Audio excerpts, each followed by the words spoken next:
kalau kita ingin menjadi pribadi yang berhasil, kuncinya kita harus bertumbuh. Nah, untuk bertumbuh ini tentu tidak bisa dong kita berinvestasinya dari perut ke bawah. Karena kalau perut ke bawah itu ya ujung-ujungnya dibuang. Ya. Ujung-ujungnya ya hanya ya membuat orang terpukau, silau sesaat, tapi tidak pernah menimbulkan sesuatu yang sifatnya berkelanjutan, langgeng, abadi. Tidak sustain ya, Mas? Tidak sustain ya. Tetapi kalau sesuatu yang sifatnya berinvestasi dari dada ke atas, itu insya Allah berujung pada sukses dan mulia. Nah, tentu kita menginginkan itu. Bukankah dalam kehidupan ini selalu doa kita itu berujung pada kebahagiaan, keselamatan di dunia, keselamatan di akhirat. Ya, kalau bahasa agama ya kita mulia karena iman, karena ilmu, karena amal. Proses untuk menjadi seorang ahli itu atau expert itu butuh tahapan-tahapan. Ya. Yang pertama, yang sekarang kita bicarakan, kita mulai dari seorang newbie dulu, atau menjadi seorang beginner. Ya, nah beginner itu ya namanya beginner kan pemula, belum tahu apa-apa lah, belum ngerti apa-apa. Tetapi ada semangat untuk pengen mencoba, kepengen sesuatu yang baru, pengen tahu ini, pengen tahu itu, pengen bisa ini, pengen bisa itu.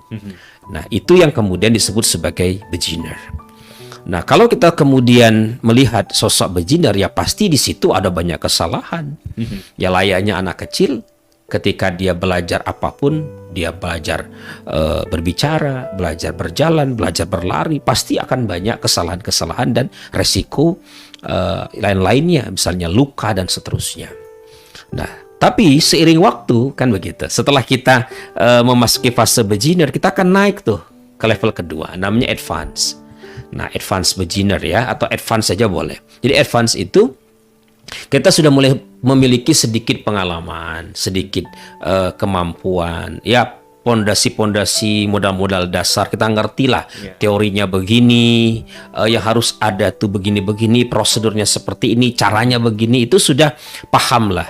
Tapi lebih sebagai sesuatu yang sifatnya itu kognitif barangkali. Dan di situ masih tetap banyak terjadi kegagalan, ya trial error itu sesuatu yang sangat mungkin terjadi. Nah, ini disebut sebagai level beginner. Baik. Kalau sudah, maka dia akan naik ke level ketiga, namanya level kompeten, Mas. Kompeten. Jadi kompeten ini ya kita sudah melakukan yang kita pahami itu tidak hanya berhenti menjadi sebuah pengetahuan, tetapi sudah kita kuasai dengan lebih baik lagi. Tetapi di situ kita masih kaku biasanya, ya kita masih masih sifatnya itu belum berani keluar dari pakem-pakem yang selama ini kita pahami sebagai sesuatu yang mesti ada dari apa yang kita kerjakan itu. Kalau itu kemudian tidak ada, ya kita jadi kelabakan, jadi kebingungan. Masih ada kebingungan di situ. Tidak salah, tetapi bingung. Belum bisa fleksibel. Iya, belum bisa fleksibel. Jadi masih kaku, pakemnya harus begini begitu. Itu kemudian menjadi hal yang kemudian kadang membuat kita jadi susah beradaptasi dengan situasi yang tidak seperti harapan kita. Nah, ini pengalaman saya pribadi pernah begitu juga. Waktu saya meniti karir sebagai seorang professional speaker, pembicara profesional, itu pernah saya alami. Jadi begitu berbicara mati lampu, kelabakan saya. Begitu mati lampu, apalagi ketika berbicara sound systemnya nggak powerful seperti harapan saya, bingung saya. Nah, situasi yang seperti itu yang kemudian menandai bahwa saya pada saat itu berada pada level kompeten. Nah, kalau sudah Mas Sulung, maka dia akan naik lagi ke level yang lebih tinggi lagi. Nah, saya garis bawahi dulu. Kompeten ini kira-kira itu berlangsung sekitar 2 sampai dengan 3 tahun. Jadi waktu jam terbangnya ya 2-3 tahun lah. Tapi itu plus minus ya. Jadi tidak semua kemampuan itu butuh waktu yang sama. Ketika dia makin kompleks, ketika dia makin rumit, kemampuan yang kita pelajari itu ya butuh waktu yang lebih lama. Ya menjadi seorang karyawan profesional di bidang teller, melayani customer, kemudian ya pembukuan dan seterusnya barangkali tidak relatif lebih sederhana ketimbang kita menjadi seorang misalnya guru profesional, menjadi seorang trainer profesional dan seterusnya. Itu tentu butuh waktu yang lebih lama ya. Nah, kemudian yang berikutnya naik ke level ketiga, level keempat ya, namanya proficient.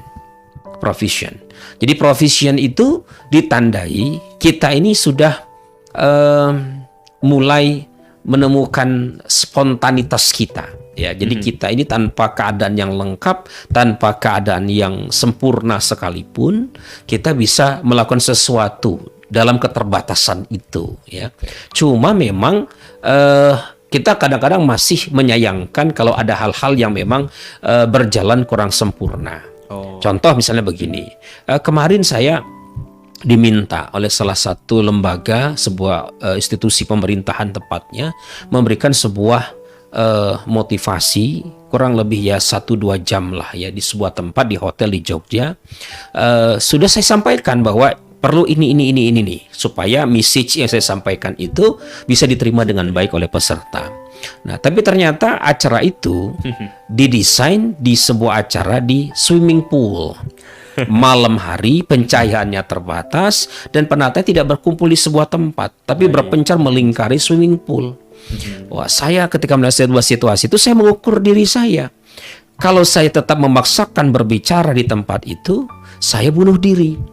Nah, jadi berdasarkan pengalaman saya sekian lama berada di dunia persilatan pelatihan ya, maka saya bilang sama panitia, sama pengundang saya, Ibu mohon maaf, ini situasinya saya mengatakan saya tidak bisa, saya anggap bahwa ini situasinya tidak cukup untuk saya menyampaikan pesan itu dengan baik.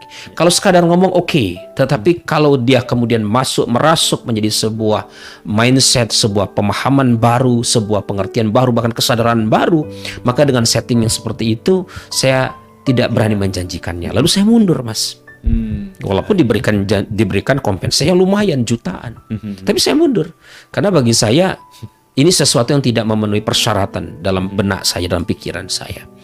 Nah, jadi bagi saya bekerja itu bukan hanya uang, tapi bekerja itu persoalan idealisme. Iya, ketika dia tidak tersampaikan maka saya akan mundur.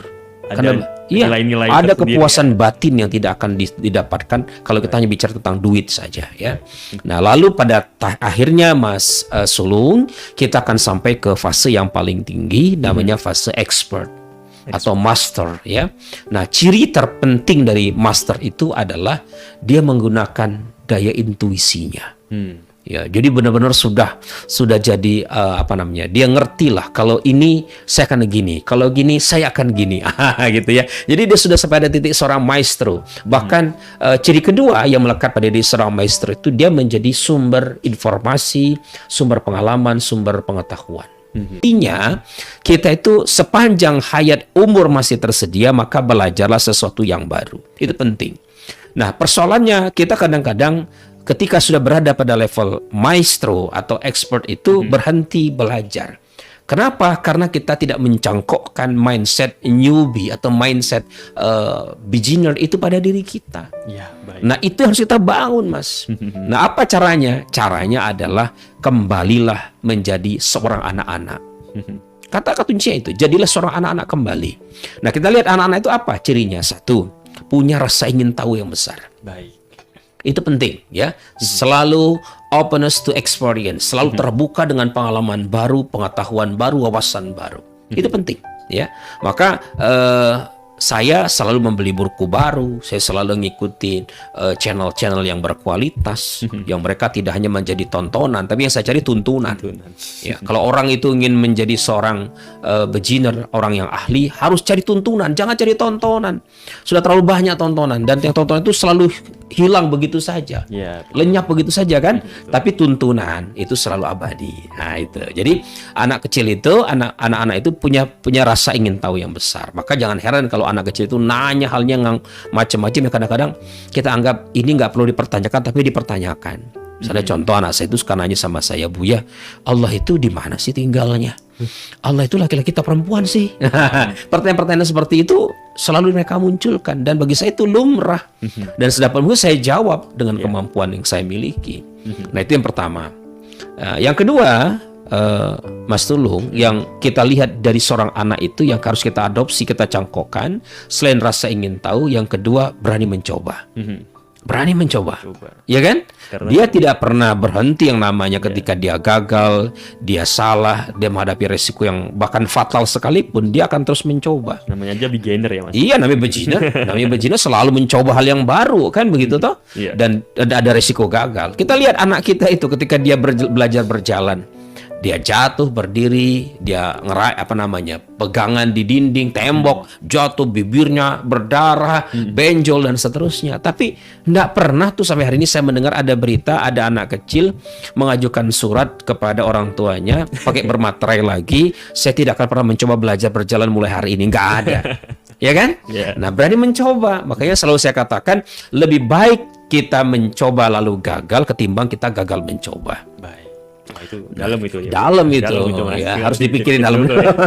Iya betul. Kalau Nah, kita nggak mencoba, udah pasti kita gagal ya. Mas? Iya dong, ya sama lah. Kalau anak muda zaman hari ini kan kita punya perasaan sama seseorang, sama akhwat. Ya Mas Sulung lah senang sama dia, kayaknya cocok banget nih untuk dimasukkan dalam lembaran persembahan, kira-kira begitu ya. Tapi hanya perasaan, tidak pernah kita utarakan. Ya selalu ada resiko kan? Iya. Resiko diterima, resiko ditolak kan begitu toh. betul. Tetapi lebih baik bagaimana? Apakah kita pendam perasaan atau kita utarakan? Yang terbaik utarakan. Iya betul. Iya kan? Iya. Perkara ditolak, yang penting sudah tenang gitu ya. Karena ditolak nangis dulu. Nangis dulu, cari yang lain kan begitu kan. Nah, itu yang kemudian harus ada di dalam diri kita. Nah, yang ketiga, anak kecil itu dia selalu belajar untuk menyempurnakan usahanya. Menyempurnakan pembelajarannya ya.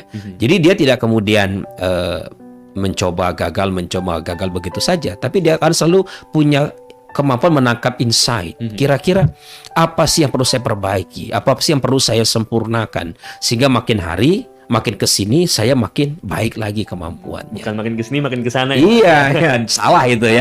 Mestinya makin kesini makin lebih baik lagi. Nah, ini 3 sikap yang harus menjadi mindset pada diri seorang yang menempatkan dirinya itu sebagai seorang beginner. Baik.